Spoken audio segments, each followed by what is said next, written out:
Guys ಎಲ್ಲರಿಗೂ ಕೂಡ ನಮಸ್ಕಾರ. ASB ಅಕಾಡೆಮಿಗೆ ಸ್ವಾಗತ.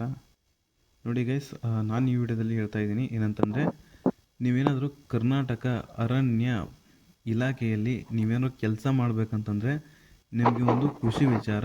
ಈಗಾಗಲೇ 700+ ಹುದ್ದೆಗಳು ನಿಮಗೆ ಕಾಲ್ಫರ್ಮ್ ಆಗಿದ್ದಾವೆ. ಅದ್ರ ಜೊತೆಗೆ ಎಲ್ಲರೂ ಕೂಡ ನೀವು ಅಪ್ಲಿಕೇಶನ್ನ ಹಾಕ್ಬೋದಾಗಿರ್ತದೆ. ಅಪ್ಲಿಕೇಶನ್ನ ಹಾಕಬೇಕು. ಅಪ್ಲಿಕೇಶನ್ ಡೇಟು ಏನು ಡೇಟು ಯಾವಾಗ ಆಗ್ತದೆ ಅಂತೇಳಿ ಆಲ್ರೆಡಿ ಒಂದು ವಿಡಿಯೋನು ಕೂಡ ಮಾಡಿದ್ದೀನಿ. ಬೇಕಾದರೆ ಇನ್ನೊಂದು ಕೂಡ ವಿಡಿಯೋ ಮಾಡ್ತೀನಿ, ಅದನ್ನ ಹೋಗಿ ನೋಡೋಕ್ಕೆ ಸಾಧ್ಯವಾಗಬೇಕು. ಸೊ ಇವಾಗ ನಾವು ಮಾತಾಡ್ತಾ ಹೋಗೋಣ. ಇದ್ರದ್ದು ಏನು ಮಾಡಬೇಕಂತಿದ್ದಾರೆ ಅಂತಂದರೆ, ನೇರ ನೇಮಕಾತಿ ಮಾಡಬೇಕು ಅಂತ ಅಂದಿದ್ದಾರೆ. ಅಂದರೆ ನೀವು ಎಕ್ಸಾಮನ್ನು ಇಡಬೇಕು. ಇದಕ್ಕೆ ಎಕ್ಸಾಮನ್ನು ಇಟ್ಟರೆ ಎಲ್ಲರಿಗೂ ಹೆಲ್ಪ್ ಆಗ್ತದೆ. ಇದಕ್ಕೆ ಎಕ್ಸಾಮ್ ಇಡಬೇಕಂತ ಅಂತಿದ್ದಾರೆ. ಎಕ್ಸಾಮ್. ಸೊ ನಿಮ್ಮ ಒಂದು ಅಭಿಪ್ರಾಯ ಏನಿದೆ ಕೆಳಗಡೆ ಕಮೆಂಟ್ ಬಾಕ್ಸ್ನ ತಿಳಿಸಿ. ಇದಕ್ಕೆ ಎಕ್ಸಾಮ್ ಆಗಬೇಕನಾ ಅಥವಾ ಇಲ್ವಾ? ಆಗಬೇಕಂತಂದರೆ ಎಸ್ ಅಂತೇಳಿ ಕಮೆಂಟ್ ಮಾಡಿ. ಇದಕ್ಕೆ ಎಕ್ಸಾಮ್ ಆಗಬಾರ್ದು ಅಂತಂದರೆ ನೋ ಅಂತೇಳಿ ಕೆಳಗಡೆ ಕಮೆಂಟ್ ಬಾಕ್ಸ್ನ ತಿಳಿಸಿ. ನೋಡೋಣ ಯಾರ್ಯಾರು ಎಷ್ಟು ಜನ ಏನು ನಿಮ್ಮ ಒಪಿನಿಯನ್ ಕೊಡ್ತೀನಿ ಅಂತ ನೋಡೋಣ. ಓಕೆ, ಇವಾಗ ನಾವು ನೋಡ್ತಾ ಹೋಗೋಣ. ಏನಂತಂದರೆ, ನಿಮ್ಮದು ಆಲ್ಮೋಸ್ಟ್ ಆಲ್ ಎಕ್ಸಾಮ್ ನಡೆಸಲ್ಲ ಗೈಸ್. ಯಾಕಂದರೆ ಇದು ಯಾವುದೇ ರೀತಿ ಹೇಳಿಲ್ಲ ಮೊದಲೇ ಅವರು. ಹಾಗಾಗಿ ಇದ್ರ ಬಗ್ಗೆ ಹೋರಾಟ ನಡಿಬೇಕು. ಹೋರಾಟ ನಡೆದ್ರೆ ಮಾತ್ರ ಇದು ಎಕ್ಸಾಮ್ನ ನಡೆಸ್ತಾರೆ. ನೀವು ಕೆಳಗಡೆ ಒಂದು ಕಮೆಂಟ್ ಮಾಡಿ ನೋಡಮ್ಮ, ಯಾರ್ಯಾರಿಗೆ ಎಷ್ಟು ಜನ ಇಂಟ್ರೆಸ್ಟ್ ಇದೆ ಎಕ್ಸಾಮ್ನ ಬರೆಯೋಕ್ಕೆ, ಅಥವಾ ಇದು ಭ್ರಷ್ಟಾಚಾರ ಅನ್ನಿಸ್ತಿದೆಯಾ ಅಥವಾ ಇಲ್ವಾ, ಇದು ನಿಮ್ಮ ಕೆಳಗಡೆ ಕಮೆಂಟ್ ಬಾಕ್ಸ್ನ ತಿಳಿಸಿ. ನಿಮ್ಮ ಒಂದು ಒಪಿನಿಯನ್ಗೆ ಬಿಟ್ಟಿರ್ತೀವಿ. ಎಸ್, ಇವಾಗ ನಾವು ತಿಳಿಸ್ಕೊಡ್ತಾ ಇದ್ದೀನಿ ಅಂತಂದರೆ, ಅಕಸ್ಮಾತ್ ನಿಮ್ದು ಏನಾದರೂ ಎಕ್ಸಾಮ್ ನಡೀಲಿಲ್ಲ ಅಂತಂದರೆ ನಿಮ್ಮನ್ನ ಮೆರಿಟ್ ಲಿಸ್ಟ್ನಲ್ಲಿ ಹೆಂಗೆ ತೊಗೋತಾರೆ ಅಂತಂದರೆ, ಇದು 10th ಆಧಾರವಾಗಿಟ್ಕೊಂಡು ತೆಗಿತಾರೆ. ಓಕೆ, 10th 10ನೇ ತರಗತಿ ನೀವು ಪಾಸಾಗಿರಬೇಕು. 10ನೇ ತರಗತಿ ಪಾಸಾಗಿ ಜಾಸ್ತಿ ಸ್ಕೋರನ್ನು ಮಾಡಿರಬೇಕು. SSLCಯಲ್ಲಿ ಜಾಸ್ತಿ ಸ್ಕೋರ್ ಮಾಡಿರಬೇಕು. ಅಂದರೆ ಮಿನಿಮಮ್ ಎಷ್ಟು ಇರಬೇಕಪ್ಪ ಅಂತಂದರೆ, ನಿಮ್ಮದು ಮಿನಿಮಮ್ 95% ಇರಬೇಕು. ಮಿನಿಮಮ್ 95% ಇರಬೇಕು ಅಂತಂದರೆ ನೀವು ಫುಲ್ ಶಾಣೆ ಇರಬೇಕು. ಫುಲ್ ಶಾಣೆ ಅಂತಂದರೆ ಫುಲ್ ವಾಯ್ಸ್ ಇರಬೇಕು. ವಾಯ್ಸ್ ಎಲ್ಲರೂ 95 ತೆಗಿಯೋಕ್ಕೆ ಸಾಧ್ಯನಾ? ಇಲ್ಲ. ಹಾಗಾಗಿ 95+ಅನ್ನು ಇಟ್ಟಿದ್ದಾರೆ. ಬಟ್ ಇದನ್ನ 95% ಯಾರು ತೆಗಿತಾರೆ ಅಂತಂದರೆ, ಇವಾಗ ಕರೋನಾ ಬ್ಯಾಚಲ್ಲಿ ಪಾಸ್ ಆಗಿರ್ತಾರೆ ನೋಡಿ.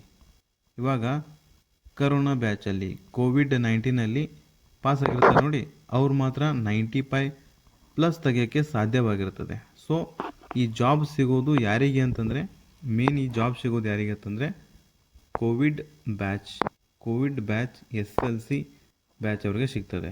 ಮೇನಾಗಿ ನೋಡ್ಕೋಬೋದು. 2019, 2020, 2021 ಈ ಬ್ಯಾಚಿಗೆ ಏನು ಸಿಗ್ತದಲ್ಲ ಅಂತಂದರೆ, ನಿಮಗೆ 95+ ಅಲ್ಲ 99+ ಮಾಡಿದಂಥ ಸ್ಟೂಡೆಂಟ್ಗಳು ಇದ್ದೀರಾ.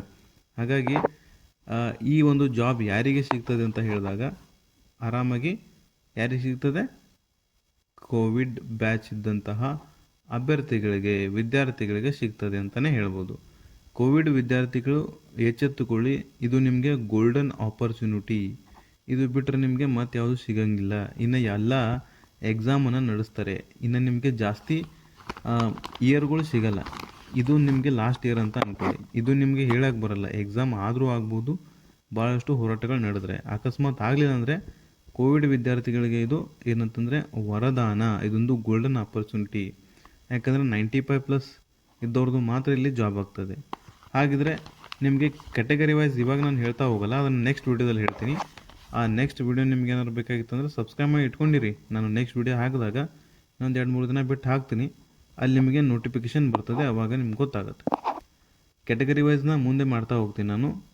ಇವಾಗ ಏನು ಹೇಳ್ತೇನೆ, ಸಿಂಪ್ಲಿ ನಿಮಗೆ ಎಷ್ಟಕ್ಕೆ ನಿಲ್ತದೆ ಅಂತಂದರೆ ಕಟಾಪ ಮಿನಿಮಮ್ 95+ ನಿಲ್ತದೆ. ಇದಂತೂ ಬರೆದಿಟ್ಕೊಳ್ಳಿ. ಮಿನಿಮಮ್ 95+. ಮ್ಯಾಕ್ಸಿಮಮ್ ಎಷ್ಟು ಅಂತಂದರೆ 100 ಅಂತಂದ್ರು ಆಲ್ಮೋಸ್ಟ್ ಆಲ್ ಮಾಡಿರ್ತಾರೆ 100. ಯಾಕಂದರೆ ಗೊತ್ತಲ್ಲ ನಿಮಗೆ ಯಾವ ಬ್ಯಾಚ್ ಇದೆ ಅಂತೇಳಿ. ಎಸ್, ಈಗ ನಾವೊಂದು ನಿಮಗೆ ವಿಡಿಯೋ ಸ್ಟಾರ್ಟಿಂಗಲ್ಲೇ ಹೇಳಿದ್ದೆ ಅಂತಂದರೆ, ಇದು ಎಕ್ಸಾಮ್ ಮಾಡಬೇಕಾ ಅಥವಾ ಬೇಡವಾ, ಅದು ಕೆಳಗಡೆ ಕಮೆಂಟ್ ಬಾಕ್ಸ್ನ ತಿಳಿಸಿ ಅಂತ ಅಂದಿದೆ. ಸೊ ಇದನ್ನ ನೀವು ತಿಳಿಸೋದು ಬಿಡೋದು ನನ್ನ ಇಷ್ಟ. ಅಕಸ್ಮಾತ್ ಎಕ್ಸಾಮ್ ನಡಿಬೇಕಾ ಅಂತಂದರೆ ಎಸ್ ಅಂತೇಳಿ ಕಮೆಂಟ್ ಮಾಡಿ, ಅಥವಾ ನಿಮಗೆ ಮಾಡಬಾರ್ದು ಅಂತಂದರೆ ನೋ ಅಂತೇಳಿ ಕಮೆಂಟ್ ಮಾಡಿ. So thank you guys. ಮತ್ತು ಮುಂದಿನ ವಿಡಿಯೋದಲ್ಲಿ ಸಿಗೋಣ. ಸಬ್ಸ್ಕ್ರೈಬ್ ಮಾಡಿ, ಹಾಗೆ ಲೈಕ್ ಮಾಡಿ. Thank you.